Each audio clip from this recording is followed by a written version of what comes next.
Mesdames et messieurs, bonjour et merci de votre fidélité à la télévision nationale congolaise. Pour ce nouveau numéro de votre émission De vous à moi, nous avons l'honneur de recevoir le pasteur Arnaud Ndeke. Avec lui, nous parlerons d'une campagne d'évangélisation que le centre missionnaire Rehoboth organise du 22 au 23 février ici à l'esplanade de Rehoboth. Bonjour pasteur. Bonjour madame. Merci d'avoir répondu à notre invitation ou de nous recevoir ici dans ce beau cadre pour réaliser cette émission sur la campagne d'évangélisation que Rehoboth organise du 22 au 23 février. Qu'en est-il exactement? Merci madame pour l'occasion que vous nous donnez de pouvoir parler de cette campagne d'évangélisation. Donc par rapport à cette campagne, déjà premièrement, il s'agit pour nous, serviteurs de Dieu, pour nous, enfants de Dieu, eh bien de répondre à l'appel du Seigneur, à la mission que le Seigneur nous a confiée dans l'évangile de Matthieu, chapitre 28, au verset 19, d'aller et de faire de toutes les nations des disciples. Donc c'est dans cette optique, c'est dans cette pensée que nous organisons cette campagne d'évangélisation. Et pour le peuple congolais, pour les familles congolaises, eh bien, il s'agit d'un rendez-vous divin. Il s'agit d'une rencontre avec une église. Il ne s'agit pas d'une rencontre avec, il s'agit d'une rencontre avec Dieu plutôt. Il ne s'agit pas d'une rencontre avec un homme, avec une église, mais d'une rencontre avec Dieu. Nous offrons, nous donnons cette possibilité aux familles congolaises, à la jeunesse congolaise, eh bien, d'avoir cette rencontre avec le Seigneur. Le thème de cette campagne d'évangélisation, Jésus-Christ délivre les captifs. Pourquoi le choix de ce thème?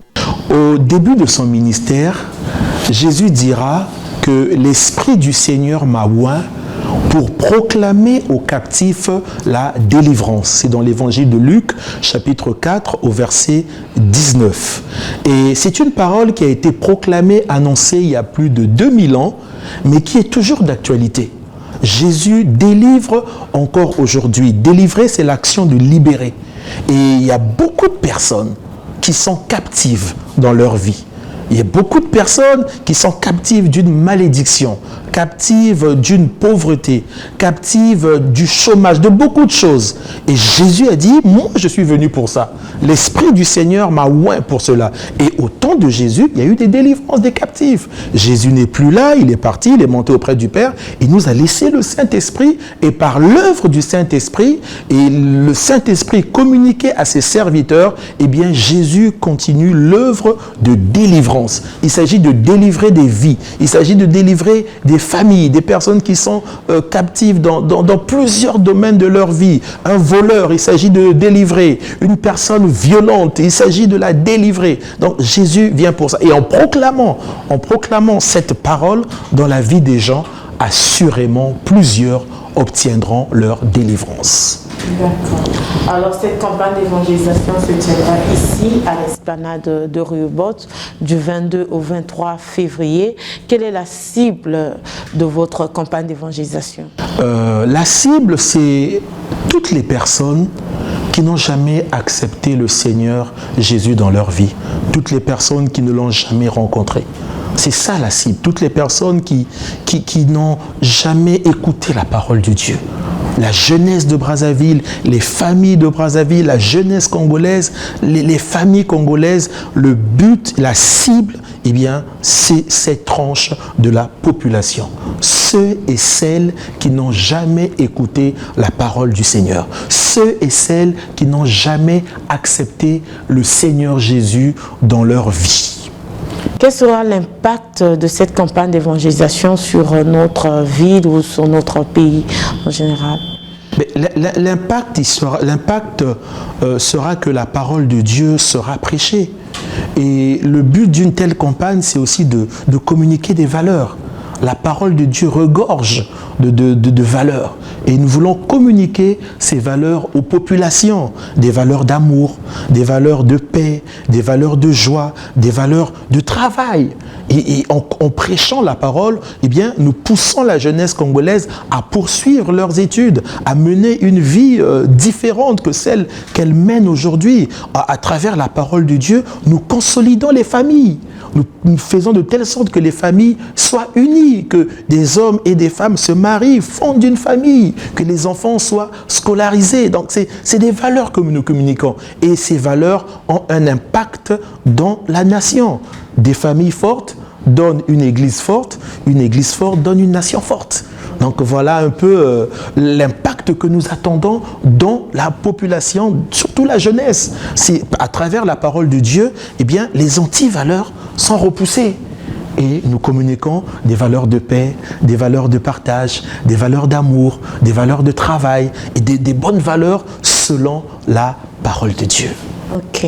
Alors, vous êtes le pasteur Arnon Ndeke. Nos téléspectateurs, ceux qui veulent venir, auront peut-être besoin de vous connaître un peu. Quel est votre profil? Qu'est-ce que vous pouvez dire de vous? C'est vrai qu'il est difficile de parler de soi, hein. Le moi est haïssable. Ce que je peux dire, c'est que je suis le pasteur Arnon Ndeke, je suis pasteur au centre missionnaire Rehoboth du centre-ville et je sers le Seigneur depuis plusieurs années. Je suis né dans une famille chrétienne. Quand mes parents se sont convertis, j'avais 2 ans. Et donc je peux dire que je suis né dans une famille chrétienne. Pendant toute mon adolescence, ma mère nous a enseigné, avec mes frères et sœurs, nous a enseigné la parole de Dieu. Et donc en 92, je peux dire que j'ai réellement accepté le Seigneur Jésus-Christ dans ma vie. Je suis passé par les eaux du baptême en 1994 et depuis, je sers le Seigneur. Et je prêche la parole depuis 2005. C'est depuis 2005 que je prêche la parole. Et donc cela fait pratiquement 20 ans que je suis prédicateur. Mon ministère pastoral a été reconnu en 2017 par l'apôtre Germain Ndeke. Donc je lance un appel à la population. Il ne s'agit pas de venir écouter ou voir un homme.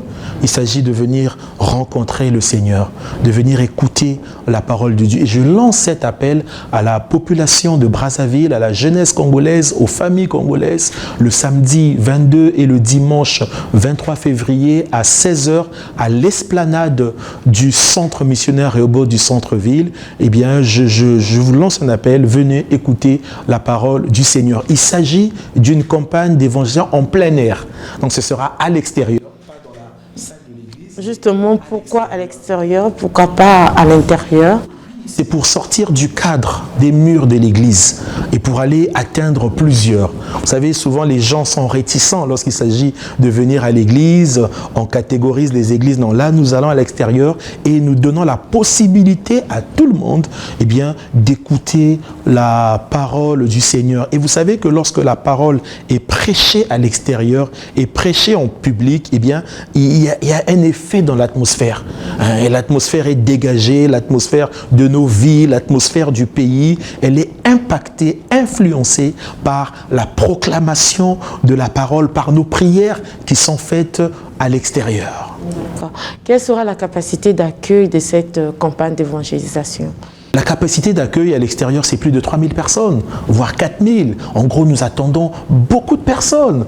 Nous avons lancé une campagne de sensibilisation pour cette campagne et nous attendons à une grande moisson d'âmes. Parce que c'est le but, c'est que les âmes soient sauvées. On ne fait pas une telle campagne pour le plaisir. Mais on fait une telle campagne pour que les âmes soient sauvées, pour que les âmes soient gagnées à Christ. Et c'est ça l'objectif principal de cette campagne, amener plusieurs dans le royaume de Dieu. Il s'agit d'impacter les vies et de gagner des âmes. D'accord. Vous avez parlé de votre père, l'apôtre Germain Ndeke, qui a beaucoup travaillé pour l'avancement du royaume ici chez nous au Congo-Brazzaville et dans le monde entier. Est-ce que votre choix a été influencé par rapport au parcours et à la réussite de votre père? Le choix de quoi exactement? Le choix pastoral, le choix de devenir serviteur de Dieu. D'accord. Je dirais oui et non. Oui et non, parce que je suis fils de pasteur, je suis le fils de pasteur, et je ne peux pas dire qu'un fils de pasteur doit obligatoirement devenir pasteur. Ce n'est pas une obligation. Mais un fils de pasteur peut devenir pasteur. C'est un appel, c'est une grâce que le Seigneur accorde à une famille. Et dans le cas d'une famille, c'est ce qui est arrivé. C'est une grâce, c'est un appel. C'est le Seigneur qui appelle, mais ce n'est pas une obligation.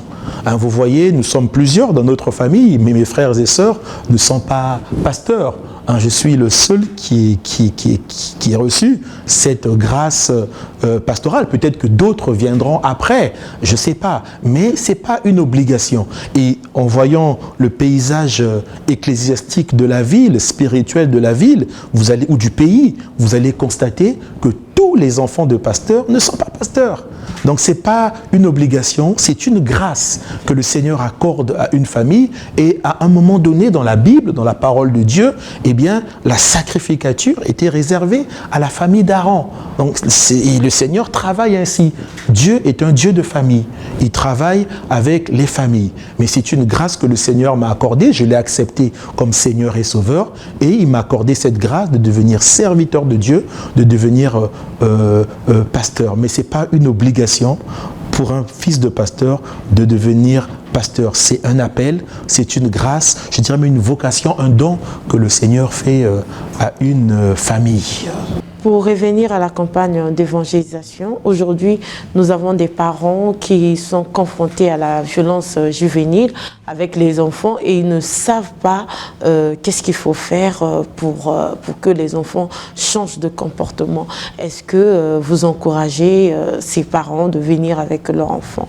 Oui, et nous encourageons les familles, nous encourageons les parents à venir avec leurs enfants à cette campagne d'évangélisation. Comme vous l'avez dit, nous sommes confrontés à une jeunesse livrée à la violence, à une jeunesse déscolarisée, ainsi de suite. Il y a plusieurs maux que nous vivons. Et je crois que la parole de Dieu, je crois fermement que la parole de Dieu change les cœurs.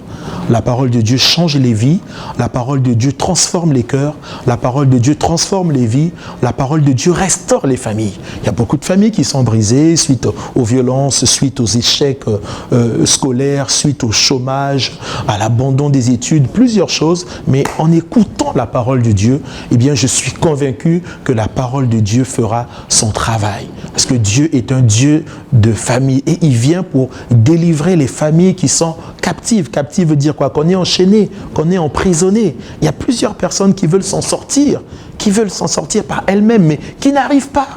Et elles ont besoin, ces personnes, ces familles, ont besoin d'écouter la parole de Dieu qui libère, la parole de Dieu qui délivre. Elles ont besoin, ces familles, ces jeunes dans ces familles, ont besoin de rencontrer le Seigneur Jésus-Christ. Et je vous assure qu'une rencontre avec Jésus-Christ change une vie. Tu ne peux pas rencontrer Jésus-Christ et demeurer la même personne. Donc voilà pourquoi j'encourage les familles à venir à la campagne d'évangélisation avec leurs enfants. Et j'encourage tous les jeunes de Brazzaville. Je lance un appel. Je suis jeune aussi, hein. Je ne suis pas vieux, je suis jeune. Et je lance un appel à toute la jeunesse de Brazzaville, eh bien, de venir participer à ces 2 journées d'évangélisation qui feront du bien aux familles, au pays. D'accord. Alors, c'est ici, nous l'avons déjà dit, à Rehoboth, centre-ville. Qu'est-ce que vous pouvez dire à nos téléspectateurs à propos de Rehoboth, pour ceux qui ne connaissent pas encore Rehoboth? À propos de Rehoboth, je vais tout d'abord saluer notre père, notre père spirituel, qui est mon père biologique aussi, l'apôtre Germaine Deke. C'est lui qui est le visionnaire et le coordonnateur de l'église Rehoboth, qui est implantée ici au Congo et à l'étranger dans différents pays, la Côte d'Ivoire, la RDC, le Sénégal, Cuba, la France, en Ouganda également, et en Angleterre. Et donc, c'est une œuvre qui existe depuis la fin des années 80, début des années 90, et qui est implantée dans le pays. Et donc, je lance un appel à toute la population et à ne pas venir dans une église, mais à venir à Christ. C'est ça le plus important. L'apôtre Germain Ndeke a fait un grand travail. Et si nous faisons aujourd'hui une campagne, c'est parce que nous l'avons vu faire aussi. Il nous a communiqué cette passion. Et la vision de notre Église, c'est implanter les églises. Et donc, en gagnant des âmes, eh bien, nous favorisons l'implantation d'églises. Nous permettons que le royaume de Dieu aille de l'avant. Donc, je salue le grand travail fait par notre Père, l'apôtre Germain Ndeke, le visionnaire de cette église, Rehoboth. Et je salue aussi le travail fait par ses fils et filles partout dans le monde, ses collaborateurs qui ont commencé avec lui, nos aînés dans la foi, ceux qui ont travaillé, ceux qui ont organisé des campagnes bien avant nous, parce que ce n'est pas la première campagne que le centre missionnaire Rehoboth organise. L'apôtre en a organisé plusieurs à Brazzaville, à Talangaï, vers le viaduc. Il a organisé une nuit de prière, une grande nuit de prière au stade le 31 décembre 2005. Et donc il y a eu plusieurs campagnes organisées dans la nation, à l'étranger, avec ses collaborateurs, ses fils, ses filles. Donc j'applaudis, je remercie, j'encourage ce travail. J'apprécie cette grâce, ce travail que mes aînés ont eu à faire, même dans le corps de Christ. Nous voyons qu'il y a plusieurs campagnes qui sont faites par nos pères, le travail qui a été fait par nos pères. Je salue tous les pères de Brazzaville, le conseil des pères. Ils ont travaillé, tous mes aînés dans la foi, tous ceux qui nous ont précédés dans le ministère, en tout cas, j'apprécie le travail. Donc c'est une campagne qui est faite, qui est organisée pour le salut des âmes, c'est apporter notre pierre à l'édifice. C'est l'édifice qui se construit, cet édifice qui se construit, celui de gagner les âmes. Donc voilà un peu la réponse que je pouvais donner. D'accord. Alors nous sommes presque à la fin de notre émission. Est-ce que vous avez un mot, une phrase particulière que vous avez voulu dire, mais vous n'avez pas eu l'occasion d'aborder lors de cet entretien? Oui, c'est déjà lancé un appel. Ceux qui veulent venir mais qui hésitent, c'est leur demander de venir, de ne pas hésiter. Jésus-Christ, c'est lui le sauveur de l'humanité. C'est lui qui guérit, c'est lui qui délivre, c'est lui qui restaure. Donc ceux qui hésitent peuvent venir, peuvent changer d'avis et dire, bon voilà, le samedi 22 à 16h, le dimanche 23 à 16h, je serai à l'esplanade du centre missionnaire Rehoboth, assemblée du centre-ville. Permettez-moi de situer, c'est entre le rond-point Poto-Poto et le rond-point de la Coupole. Nous sommes au milieu, tout juste derrière la direction générale de EKRC. Nous sommes là, venez nombreux, participer à ces moments d'édification, ces moments où nous célébrerons le Seigneur en plein air. Venez, que rien ne vous empêche de participer à cette campagne, qu'aucun obstacle ne soit devant vous. En tout cas, venez nombreux, c'est un appel que le Seigneur nous lance, c'est une convocation solennelle pour le peuple congolais. Et pendant ces temps de campagne, nous prions également pour le pays. Nous bénissons les autorités, nous bénissons notre nation. Nous prions que les choses aillent de l'avant, que les choses marchent, que le Congo soit uni, qu'il y ait la paix, que l'économie soit prospère. Donc, c'est un temps favorable pour notre nation, que personne ne doit manquer. Donc j'invite tous les Brazzavillois, ma famille, mes amis, mes collègues de travail, partout, venez nombreux à cette campagne d'évangélisation. Je rappelle les dates, samedi 22 et dimanche 23 février à 16h, esplanade du centre missionnaire Rehoboth. Nous vous attendons, que Dieu vous bénisse. Pasteur Arnaud Ndeke, merci d'avoir répondu à notre invitation. Mesdames et messieurs, nous sommes à la fin de cette émission. Merci de nous avoir suivis. On se retrouve la semaine prochaine à la même heure sur la télévision nationale congolaise. Merci. Au revoir.